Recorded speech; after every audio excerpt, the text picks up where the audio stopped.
On commence avec le Nottingham Supermajor ayant regroupé plus de 370 joueurs. À la 4e place, nous aurons la liste Astra Militarum de Nassim Fouchan en détachement tête de pont. Dans les personnages, on commence avec 3 escouades de commandement Militarum Tempestus, dont la première unité sera seigneur de guerre avec l'optimisation Bombast classe Voxare. Ensuite, 2 tanks commandeurs et Ursula Creed. Du côté des unités de ligne, on va avoir 2 unités de 10 combattants des jungles de Katashan, une unité de 10 figurines d'infanterie, 4 escouades de 10 Tempestus Sion, en transport dédié 2 Taurox et 1 Taurox Prime, et enfin pour finir, nous aurons 3 unités de 3 équipes d'armes lourdes entièrement équipées de mortiers, ainsi que 2 unités de Tempestus Aquilon. Figure emblématique de la scène compétitive, Nassim réaffirme son statut de stratège accompli avec sa version du détachement tête de pont. Cette liste exploite pleinement les forces de l'Astra Militarum sur les terrains du format UKTC, en adaptant sa composition aux lignes de tir latérales dégagées et aux défis posés par le contrôle des objectifs. En intégrant des tanks commandeurs ainsi que les Taurox et le Taurox Prime, cela lui permet non seulement d'infliger des dégâts à longue portée, mais aussi de maintenir une projection constante sur les objectifs. 3 escouades de mortiers viennent punir les adversaires trop passifs en grignotant méthodiquement leurs forces. Cette variante, mêlant puissance de feu et contrôle du champ de bataille, illustre parfaitement la direction que pourrait prendre le détachement dans le compétitif. Nassim démontre une fois de plus que l'art de la guerre impériale reste une force avec laquelle il faut compter. Alors bravo!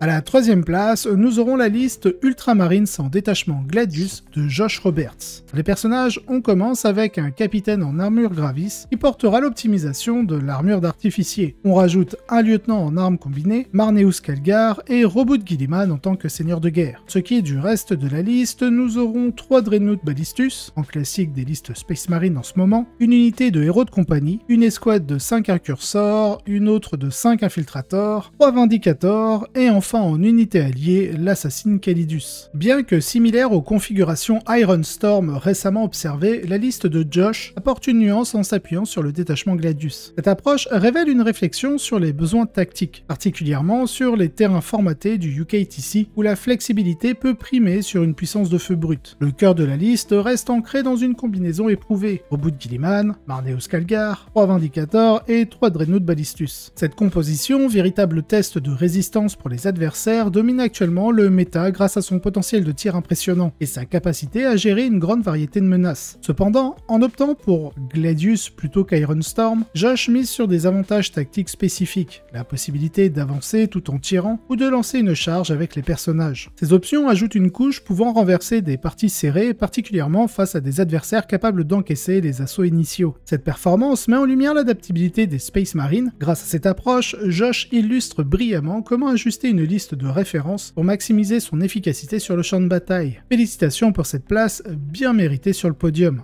À la 2e place, nous aurons la liste Blood Angel d'Innes Wilson en détachement Liberator. Petite particularité, cette liste n'incorpore aucune unité Blood Angel, donc il a accès à son plus un bless sur le serment de l'instant. Dans les personnages, on commence avec 2 capitaines, dont l'un sera seigneur de guerre, avec l'optimisation Rage-Fulled Warrior, ainsi qu'un Librarian en armure Phobos. Du côté des unités de ligne, on va avoir une unité de 5 intercesseurs d'assaut, 2 escouades de 5 intercesseurs, en transport dédié 2 impulsors, et pour le reste, 3 unités de 5 assauts intercesseurs en réacteurs dorsaux, une escouade de 5 désolations, une autre de 5 incursors, 2 unités de 5 infiltrators, une unité de 5 rivers, une autre de 5 scouts, 5 Sternguards vétérans, et enfin 2 Vindicators. Les Blood Angel Liberator ont une fois de plus démontré leur potentiel, s'imposant comme une force incontournable dans l'environnement compétitif. Notre maître tacticien Innes Wilson a exploité au maximum le bonus du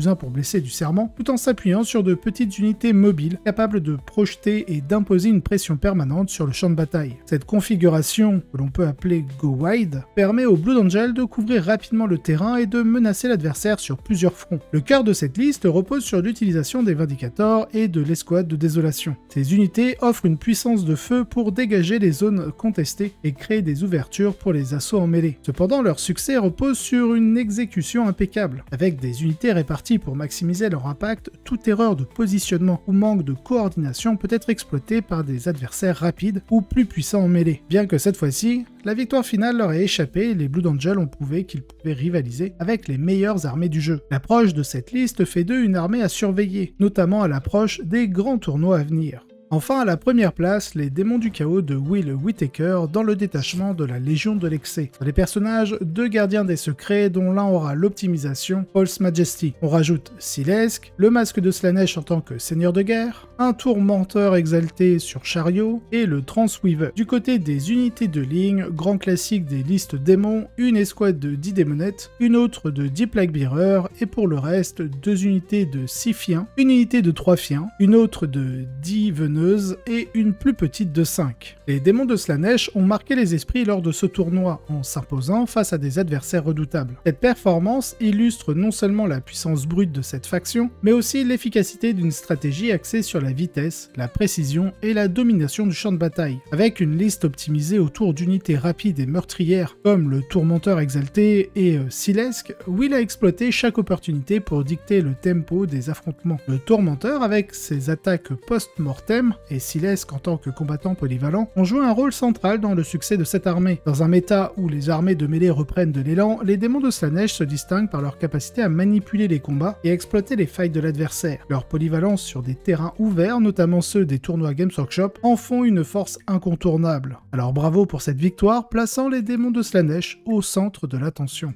Passons maintenant aux listes en vrac. Commençons par une liste chevaliers impériaux dans leur détachement index Noble Lance, remportant un tournoi ayant regroupé plus de 45 joueurs. Dans les personnages, nous aurons Canis Rex, grand classique des listes chevaliers impériaux, 2 chevaliers errants, dont l'un sera seigneur de guerre avec l'optimisation de la bannière triomphante de Macarius. Du côté des unités de ligne, on va avoir un Armigère Elvérien et 4 Armigères Astères. En petite unité alliée, le prêtre du Ministerum. Les chevaliers impériaux semblent avoir trouvé un nouvel élan dans la compétition et pour cause. La dernière Data Slate a introduit des réductions de points significatives pour les 2 variantes d'Armigère, libérant des options jusqu'ici sous-exploitées. La liste a démontré l'impact de ces ajustements en alignant une armée imposante, composée de 3 grands chevaliers et 5 armigères. L'intégration de chevaliers comme Canis Rex et les errants dans un environnement riche en cibles de taille moyenne maximise leur potentiel destructeur. Les adversaires, souvent équipés pour gérer des unités de taille intermédiaire, risquent de se retrouver submergés face aux grands chevaliers et de leurs armigères astères. Ces derniers bénéficient d'une synergie avec les chevaliers errants, leur permettant d'aligner des tirs dévastateurs à portée de fusion grâce à la capacité de lige, d'advance et tir. Dans une méta où les armées blindées prolifèrent, ce type de liste s'avère particulièrement pertinente. Elle capitalise sur la capacité des grands chevaliers à attirer le feu ennemi, tandis que les armigères exploitent leur mobilité pour prendre position et éliminer les cibles prioritaires. Cette approche stratégique met en lumière une facette souvent négligée des joueurs chevaliers impériaux, c'est-à-dire leur aptitude à contrôler l'espace tout en infligeant des dégâts considérables. Ces ajustements dans la Data Slate ont non seulement redonné vie à certaines unités, mais ont aussi ouvert la voie à des compositions innovantes. Une performance, espérons-le, qui ne fait que commencer. Passons à une autre variante de la liste démons du chaos dans le détachement Légion de l'Excès. Celui-ci remporte un tournoi ayant regroupé 40 joueurs. Dans les personnages, nous avons l'Épitome, 2 gardiens des secrets, le premier avec l'optimisation False Majesty et le second avec l'optimisation Dreaming Crown. À cela on rajoute le masque de Slaanesh en tant que seigneur de guerre. Du côté des unités de ligne, comme tout à l'heure, l'unité de 10 démonettes et celle des Plaguebearers. Pour le reste, nous aurons 3 grandes unités de 6 fiens, 2 petites unités de 5 veneuses et enfin un Soul Grinder. Pour la deuxième fois, Slaanesh triomphe, avec une liste repoussant encore plus loin les limites offertes par les nouveaux outils du détachement. Grâce à une approche ingénieuse et agressive, la liste démontre à quel point les nouveautés de la faction peuvent transformer la dynamique d'une partie. En s'appuyant sur False Majesty et la Dreaming Crown, les gardiens des secrets restent à distance tout en orchestrant des offensives dévastatrices. Ces artefacts permettent d'exploiter les synergies avec les unités de Fiend. Ces dernières, déployées en grandes escouades, deviennent de véritables machines à tuer capables de pulvériser presque tout ce qu'elle touche. L'intégration de l'Épitome dans une unité de démonette, combinée avec le stratagème Thief of Pain, permet de prolonger la durabilité et l'efficacité des unités importantes de la liste. Ce n'est pas seulement un avantage défensif, mais aussi une manière de maintenir la pression offensive sur l'adversaire pendant une période prolongée. Enfin, l'ajout d'un Soul Grinder apporte un équilibre crucial. En complément des 2 gardiens des secrets, ce colosse devient un marteau redoutable dans les parties où il faut écraser des lignes ennemies sur plusieurs fronts. Félicitations pour ce trophée bien mérité et pour avoir démontré que Slaanesh est plus redoutable que jamais.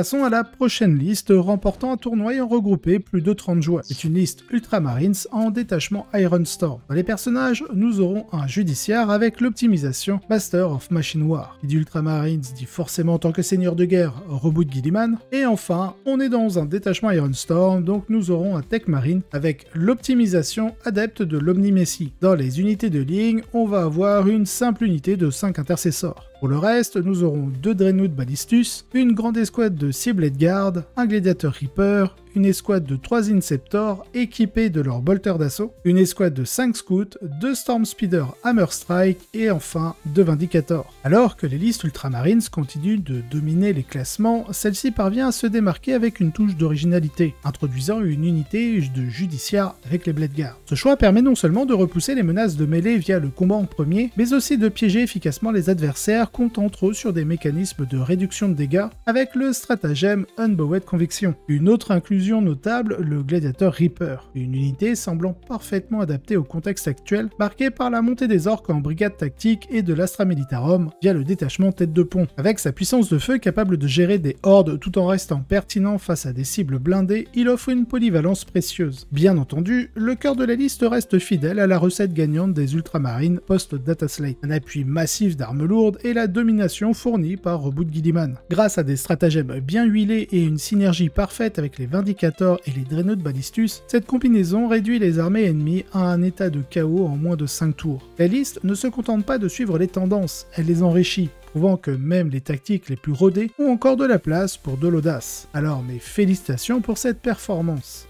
Nous finirons avec une liste Space Wolf en détachement champion de Russ, remportant un tournoi ayant regroupé plus de 25 joueurs. Dans les personnages, on commence avec Bjorn Main Funeste, Logan Grimnar en tant que seigneur de guerre, Ragnar Crinière Noire, un chaplain en armure Terminator équipé de son bouclier relique, un lieutenant en armure Phobos, un lieutenant en armes combinées, un chef de bataille garde-loup sur loup tonnerre, un seigneur loup sur loup tonnerre équipé de son marteau tonnerre, avec l'optimisation de la mort noire. Et on aura fini avec les personnages, passons aux unités de ligne. Une simple unité de 5 intercesseurs d'assaut, en transport dédié un impulsor, et pour le reste, ce sera une escouade de 5 Reavers, de 5 Scouts, une énorme escouade de 10 garde-loups Terminator. Alors au niveau des équipements, on a 8 boucliers tempête avec gantelet énergétique et 2 missiles cyclones. On rajoute une grande unité de 6 cavaliers sur loup tonnerre équipés de leurs boucliers et une plus petite de 3. Et enfin, un gladiateur lanceur. C'est une liste Space Wolf bousculant les conventions habituelles. La pièce maîtresse de cette armée, un colossal bloc de Terminator renforcé par une unité de cavaliers sur loup tonnerre formant une véritable Death Ball. Grâce au bouclier tempête équipant toutes les squads et à la présence d'un chaplain apportant une précieuse résistance aux blessures mortelles, les Terminators sont une forteresse mobile pratiquement impossible à briser. Une fois engagés, ils ne se contentent pas de tenir la ligne, ils écrasent leurs adversaires aidés par le stratagème Death Hall, amplifiant leur mouvement de consolidation pour semer le chaos dans les rangs ennemis. Mais cette liste ne s'arrête pas à un seul coup de force. Les Space Wolf bénéficient d'un arsenal complémentaire, avec des unités comme Ragnar et une escouade d'intercesseurs d'assaut, formant un duo redoutable pour les assauts rapides et létaux. Bjorn Main Funeste, pilier historique de l'armée, apporte non seulement une présence tactique, mais également une menace considérable pour tout adversaire imprudent. L'approche stratégique est complétée par des éléments légers mais efficaces, des Reavers, rarement vus sur les champs de bataille compétitifs, et un lieutenant à bas coût. Les unités offre des options pour le harcèlement et le contrôle des objectifs, montrant une parfaite compréhension de la nécessité de maintenir un équilibre entre puissance brute et subtilité. Le joueur démontre qu'un mélange de force brute, de résilience et de tactique peut ouvrir la voie à des victoires spectaculaires. Une prestation illustrant parfaitement la férocité et l'ingéniosité des Space Wolf. Si vous avez apprécié cet épisode, n'hésitez pas à liker, vous abonner et laisser un commentaire. Cela aide énormément au développement de la chaîne, et je remercie tous ceux qui le font. Si vous voulez avoir les épisodes en avance et sans publicité, vous retrouverez en description le lien directement vers ma page Tipeee, ainsi que d'autres contreparties. De plus, vous aurez un lien d'affiliation du partenaire de la chaîne, My Hobby Place, si vous souhaitez passer commande. Allez, sur ce, je vous souhaite un excellent wargame.